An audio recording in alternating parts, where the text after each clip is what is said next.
you dipshit. He's like, you idiot.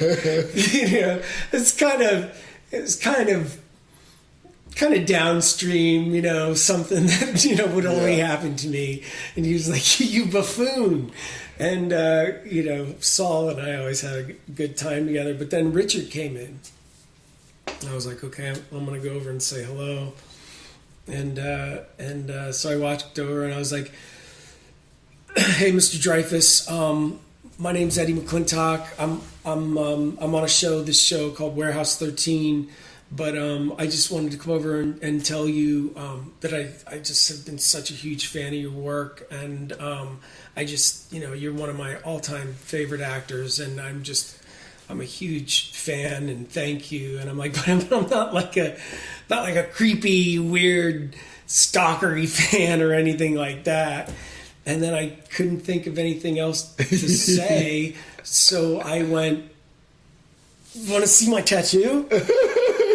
And I went right from, I'm not a weird, stalkery, creepy fan, to, do you want to see this picture of a great white shark that I had pushed into my skin with a needle and ink? And I mean, the look on his face was just like... He's probably suffering from PTSD from doing Jaws. Right, exactly. Probably just a Jaws flashback. I mean, he looked at me like I had 3 heads. Well, at least he didn't harpoon your arm. Right? Exactly. So then I was just kind of like, you know, this isn't going the way I wanted it. So I'm just gonna go sit down, and maybe I'll see you later on in the weekend. And you know, just, I mean, there's more to it, but you know, I gotta tell you, I really enjoy doing those cons. Mm-hmm. You know, and now they're incorporating musicians. Right. I've done a few of those. Right, like horror. Did they have I've done Chiller. Yeah. Chiller's a good one.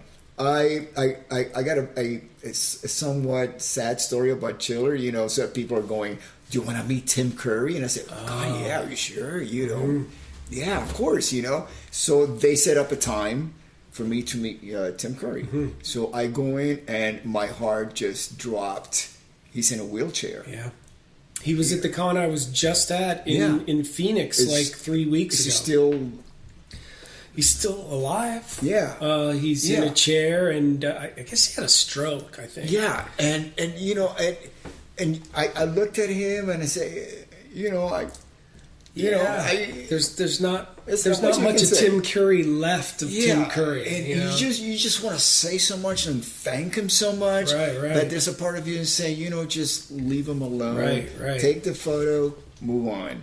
You know, and but then again, I have memories of the same Chiller with Barbara Eden. Oh yeah, who was just wonderful. And when she smiles, you know, she looks great. She looks wonderful and beautiful, you know, and so, you know, so there's moments like that. I had a moment like that with Adrienne Barbeau a few cons back. Uh-huh. She sat right next to me, and I mean, you know, John Carpenter, all the John Carpenter films that she did, and the George Romero, especially Creepshow, the original Creepshow, that George Romero directed. Mm-hmm. And oh my God, she could not be lovelier. Mm-hmm. Like, she just is such a great human, and that's another reason why I love those cons. Because like I said, man, I'm just a kid from Ohio. I didn't grow up with this. I am an actor, and you know, all other actors are my peers. Yeah. I'm still starstruck, of course, you know. And I go around and I get to meet these people, and you know, 95% of the time they're lovely. Yeah. You know? Yes, they are. Good people. Yes, they are. Case in point, I was a few booths away from Henry Winkler, who was the most phenomenal with the fans. I mean, he wasn't even behind the table. He was standing with them and taking pictures, and he wasn't like one of those guys, okay, I'm going to sit behind the table here, and you come in and you move on. No, he was there every single day, because, you know, some people just come in 1 or 2 days. Right. Every single day, from opening to closing. the hardest working, and just so personal. And wow, that was so great to actually see that. Yeah, I actually have a Henry Winkler story that when I was a kid, Happy Days, right, was the biggest, one of the biggest things in my life. You had Happy Days, and then you had Fantasy Island and Love Boat, right? You only had 3 channels, right? But so Happy Days was huge. I wanted to be the Fonz. Yeah. I loved the Fonz. I wrote him a handwritten letter. I had a poster in my room of the Fonz. And one year my parents bought me a pleather Fonz jacket. It said Fonz on the inside. And I lived on this tiny street in Maslin, Ohio, where, you'd maybe get 1 or 2 cars every half hour, 45 minutes. Yeah. And I can remember standing, and I wasn't allowed to cross my street, so I would stand in the front yard dressed as the Fonz because I wanted people to see me in my Fonz jacket. And I'd stand by the street and wait for cars to come by, and then just kind of, stand there like the Fonz. And so I was in New York City for an Upfronts presentation, and Henry Winkler was represented by, he was at my agency, and he was at this party we were at. Remember, Ben? Yeah, I remember. That's my wife. Yeah, that's Lynn. Hi, Lynn. And he, like you just said, was fantastic. Yeah. And I got to tell him that story. Yeah.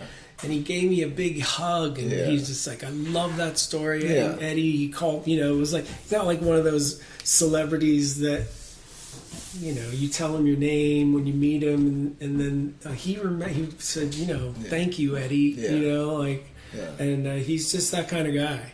So the cons are great for that. Yeah. Did you ever meet Ronnie James Dio? No. Because in the music industry, he was the guy that, not only was a one of a kind singer and songwriter, performer, everything about Ronnie, but he had the biggest heart. And when I first joined the band, we were on the tour bus, and we were going from town to town in the United States, right, here. Right. And this happened all over the world, but especially in the United States. So after the show, this typical Ronnie after the show, he had just poured his heart out on stage, and he's back in the dressing room, and the tour manager comes in and says, Ronnie, we got some people that want to see you. And he goes, oh, no, I'm tired. And he goes, okay. So Ronnie goes out there, and he remembers everybody's names, remembers everybody who was there the tour before. How's your cousin Bill? No. How's Fred? The people just waiting to meet him in the green room? Yeah, in the green room. And before you know it, Ronnie's there for like 3 hours. Right. I'm like, oh man, I gotta go on my bunk here. I'm tired. I gotta go watch Warehouse 13. Yeah. and he was the most personable, wonderful human being I've ever met. And man, just the fact that he remembered everybody's names and their relatives and friends around the world, I couldn't even imagine how he did that. But that was one of the things that made him such an outstanding, special person. And it's interesting because you think, Black Sabbath, and and you think Ronnie James Dio, and then he turns out to be this angel of a guy. I'm going to tell you a couple of stories. One of them, the origin of the Maloik. The Maloik, yeah. Okay, he was raised by his in Cortland, New York, upstate New York. Right.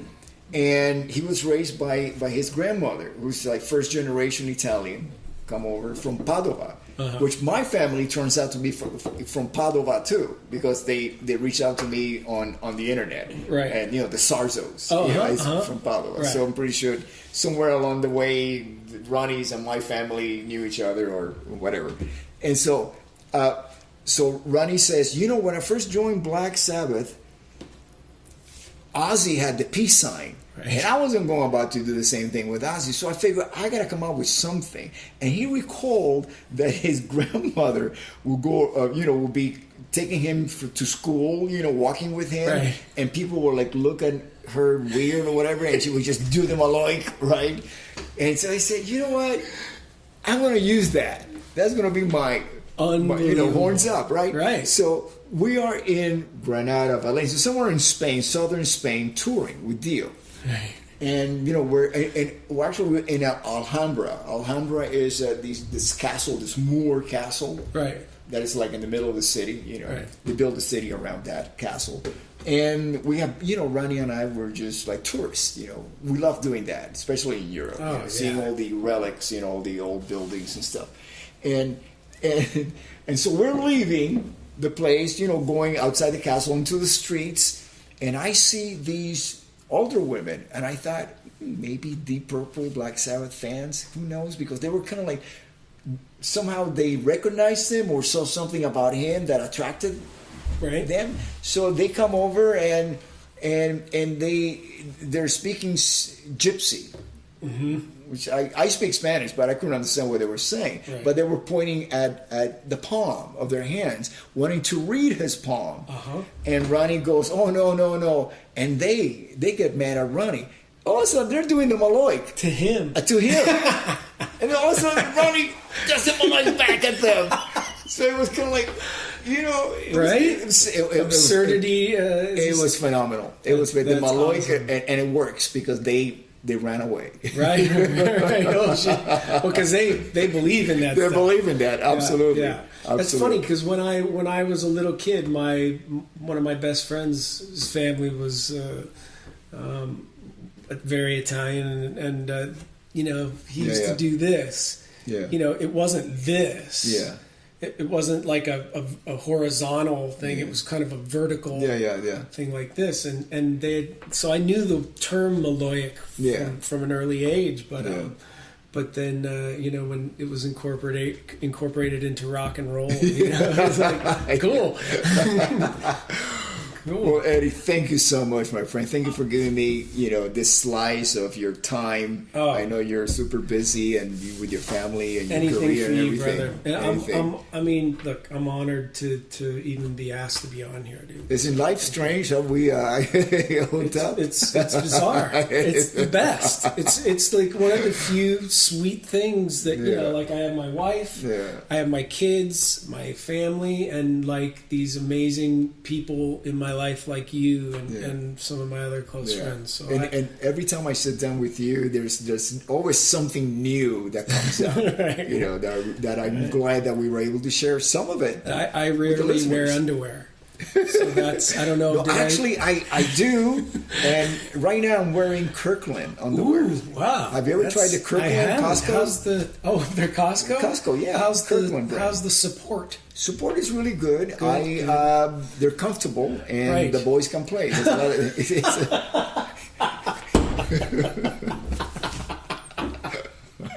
Good. I gotta get in there. My philosophy: if Costco doesn't have it, I don't need it.